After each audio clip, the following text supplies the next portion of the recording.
ආයිබෝවන් ඉතාලි භාෂාවෙන් චතුරව කතා කරන්න නම් අනිවාර්යයෙන්ම දැනගන්න ඕන දෙයක් තියෙනවා. ඒ තමයි සර්වනාම.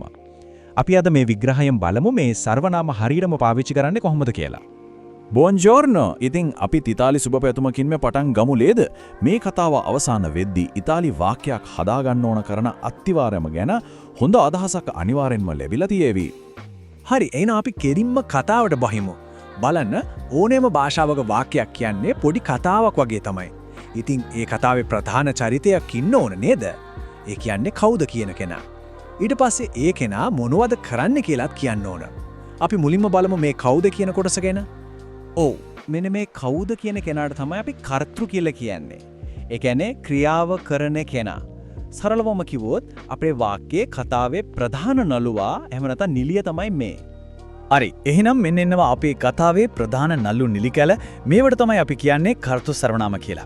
ඊයෝ ඒ කියන්නේ මම, තු කියන්නේ ඔබ, ලුයි ඔහු, ලෙයි ඇය, නොයි අපි, වොයි ඔබලා ඒ කියන්නේ ගොඩක් අයට කතා කරද්දී සහ ලෝරෝ ඔවුන්. හොඳට මතක තියාගන්න, ඉතාලි භාෂාවෙන් වාක්‍යයක් හදන්න යනවා නම් මේ අත්විවරම නැතුවම බෑ. මෙන්න බලන්න හරිම සරල උදාහරණයක්.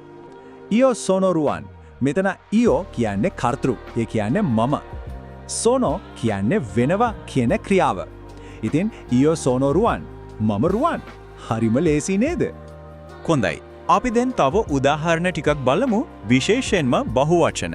ඒ කියන්නේ එක්කෙනෙකුට වඩා ඉන්නකොට. මෙන්න බලන්න, නොයි ඒ කියන්නේ අපි. නොයි සියාමු රෝහන් එරානි. අපි රෝහන් සහ රානි. අන්න ඒ විදිහටම තමයි වොයි සහ ලෝරෝ කියන සර්වනාම දෙකත් වැඩ කරන්නේ. දැන් අදහස තවත් පැහැදිලි නේද? හරි, මෙතනට එනකන් කතාව නියමයි. ඒත් දැන් මෙහෙම ප්‍රශ්නයක් එනවා. වාක්‍යයේ ඉන්න මේ ප්‍රධාන චරිතය, ඒ කියන්නේ කර්තෘ වෙන කෙනෙක්ට එහෙම නැත්නම් වෙන දෙයකට ක්‍රියාවක් කරද්දි මොකද වෙන්නේ? අන්න ඒක තමයි අපි ඊළඟට බලන්න යන්නේ. හොඳයි. දැන් හිතන්න අපේ කතාවේ නළුවා, ඒ කියන්නේ කර්තෘ ක්‍රියාවක් කරනවා. එතකොට ඒ ක්‍රියාවේ බලපෑම ලබන කෙනෙකුත් ඉන්න එපායි නේද? අන්න අපි දැන් අවධානය දෙන්නේ ඒ කෙනාට. ඒ කියන්නේ ක්‍රියාව ලබන කෙනාට. ඉතින් මේ ක්‍රියාව ලබන කෙනා වෙනුවට අපි පාවිච්චි කරන කෙටි වචනයට තමයි සෘජු කර්ම සර්වනාමය කියලා කියන්නේ. හරිම සරලයි. වාක්‍යයක් අරගෙන කාටද එමත් නැත්නම් මොකක්ද කියලා ක්‍රියාපදයෙන් ප්‍රශ්නයක් ඇහුවොත් උත්තරේ වෙන්නේ මෙන්න මේ සර්වනාමය තමයි. මෙන්න මේ වගුව දිහා බලන්නකෝ. වම් පැත්තේ ඉන්නේ ක්‍රියාව කරන කට්ටිය. දකුණු පැත්තේ ඉන්නේ ඒ ක්‍රියාව ලබන කට්ටිය. මේ රටාව අඳුනගත්තම මතක තියාගන්න හරිම ලේසි. උදාහරණයක් විදියට ඊයෝ කියන්නේ මම ක්‍රියාව කරනවා. ඒත් ක්‍රියාව මට වෙනවා නම් අපි පාවිච්චි කරන්නේ මී. ඒ වගේම තමයි නොයි කියන්නේ අපි කරනවා, චී කියන්නේ අපට කරනවා. බලන්නකෝ ඒ සම්බන්ධය. හරි. ඉතින් මේ අලුත් සර්වනාම ඉගෙන ගත්තට මොකක්ද තියෙන ප්‍රායෝගික වාසිය? ඇයි මේවා වැදගත් වෙන්නේ? හේතුව තමයි මේවා පාවිච්චි කරාම අපේ කතාව, අපේ වාක්‍ය ගොඩක් චතුර වෙනවා, ස්වභාවික වෙනවා, ඒ වගේම කෙටි වෙනවා. මෙන්න මෙතන තමයි නියම වෙනස පෙන්වන්න තියෙන්නේ. මේ පෙර සහ පසු උදාහරණ දෙක දිහා බලන්න. ලා සිඤ්ඤොරීනා අස්කොල්තා නොයි. ව්‍යාකරණ පැත්තෙන් බැලුවොත් කිසිම වරදක් නැහැ. ඒත් ඉතාලි කෙනෙක් කතා කරද්දී එහෙම කියන්නේ නැහැ.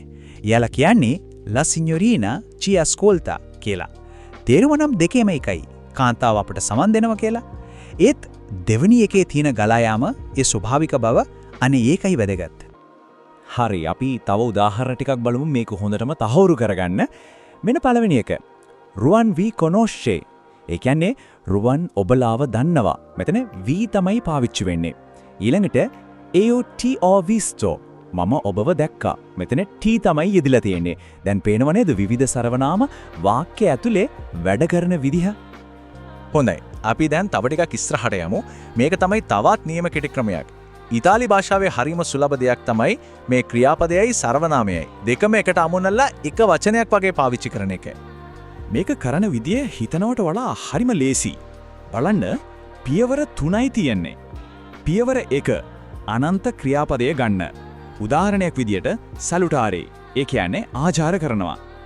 පියවර 2 අග තියෙන ඊ අකුර අයින් කරලා දාන්න. එතකොට ඉතුරු වෙන්නේ සලුටාර්. පියවර 3 දැන් අවශ්‍ය සර්වනාමය අගට අමුන්නන්න. අපි මෙතන වී ගමු. එතකොට හැඩෙනවා සැලුටාර්වී. එච්චරයි. හොඳයි. අපි දැන් මේ කතාවේ අවසානයට කිට්ටු වෙලා ඉන්නේ. ඉතින් මේ හැමදේම ඉගෙන ගත්තට පස්සේ වැදගත්ම දේ මොකද්ද? ඒ තමයි මේ ඉගෙනගත්ත දේවල් ඇත්තටම කතා කරද්දී පාවිච්චි කරන එක. මේ රූප සටහන දිහා බැලුවම අපි මේ කතා කරපු දේ එක පාරටම පැහැදිලි වෙනවා නේද? බලන්න නොයි චෙර්කියාමෝ දි සලුතාරේ වොයි කියන දිග වාක්‍ය වෙනුවට නොයි චෙර්කියාමෝ දි සලුතාරවි කියන එක කොච්චර කෙටිද කොච්චර ස්වභාවිකද කියලා. අන්න ඒක තමයි කාරණය. මේ වගේ සර්වනාම පාවිච්චි කරන එක තමයි නිකම්ම වාක්‍යයක් කියන තැන ඉඳලා චතුරව කතා කරන තැනට යන පළවෙනි පියවර. ඉතින් අපි මේ කතාවෙන් ගන්න ඕන ප්‍රධානම දේ තමයි මේක. මේ සර්වනාම කියන්නේ නිකම්ම ව්‍යාකරණ නීතිමාලාවක් විතරක් නෙමේ. නෑ. මේව තමයි ඕනෑම භාෂාවක වගේ කතාවකට පණ දෙන්නේ, කතාව ලස්සනට බාධාවක් නැතුව ගලාගෙන යන්න උදව් කරන්නේ. එනම් මෙන්න පොඩි දෙයක්. ඊළඟ වතාවේ ඉතාලි භාෂාවෙන් වචනයක් හරි කතා කරන්න අවස්ථාවක් ආවොත් මේ ඉගෙනගත්ත සර්වනාම වලින් එකක් හරි පාවිච්චි කරලා බලන්න. ඒ පොඩි වෙනස ඇත්තටම කතාවේ ලොකු වෙනසක් ඇති කරයි. බුවෝනා ෆොටූනා